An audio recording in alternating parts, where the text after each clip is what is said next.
Louisiana's news leader. Eyewitness News at noon starts now. Good afternoon. I'm Ann Marie Tiernan in for Scott Swan on this Labor Day. A man was shot and killed after an early morning gunfight at a nightclub on Indy's northwest side. It happened shortly before 2 o'clock this morning. And as Eyewitness News reporter Carrie Klein reports, police now have 2 people in custody, but they still are searching for more.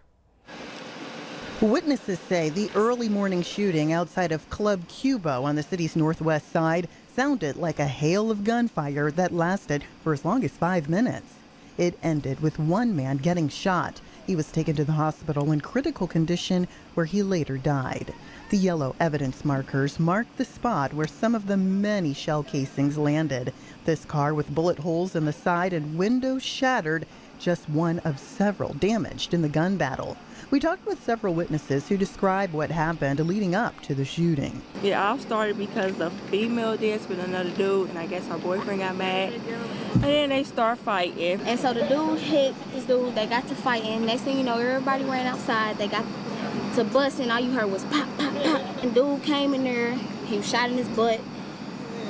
That was it. Police say multiple guns were fired during the shootout, one of them from an armed security guard working for the club.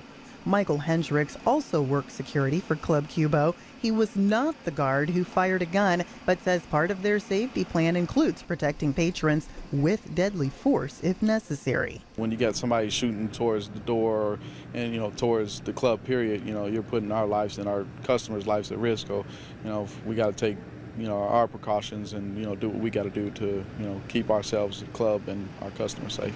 Hendricks was working the door when the shooting happened. He said things got out of hand quickly, forcing them to call for backup. It was about maybe 8 to 10 people fighting at once, and, you can't break that up, and then more people were jumping in.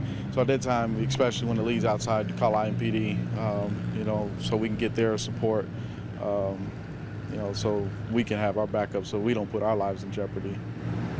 Did you feel like your life was on the line? Absolutely. And when police arrived, they brought a violent situation quickly under control. Reporting from the city's northwest side, Carrie Klein, Channel 13, Eyewitness News. And in wake of that deadly, violent early nightclub shooting, a local pastor who's calling attention to violence in our city by spending the next 30 days in a tent near 30th and MLK says he got a tragic wake-up call this morning.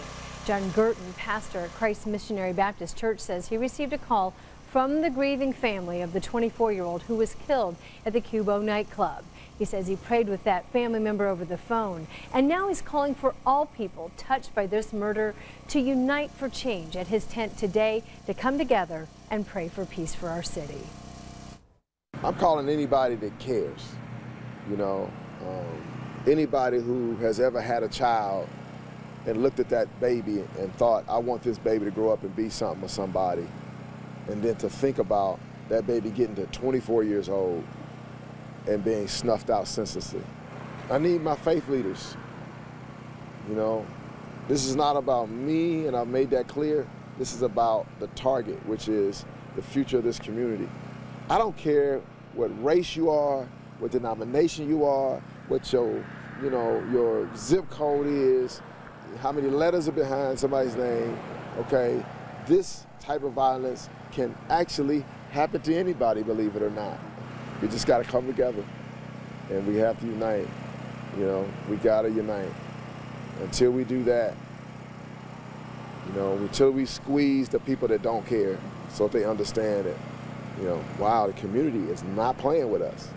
It's like, no, they're not.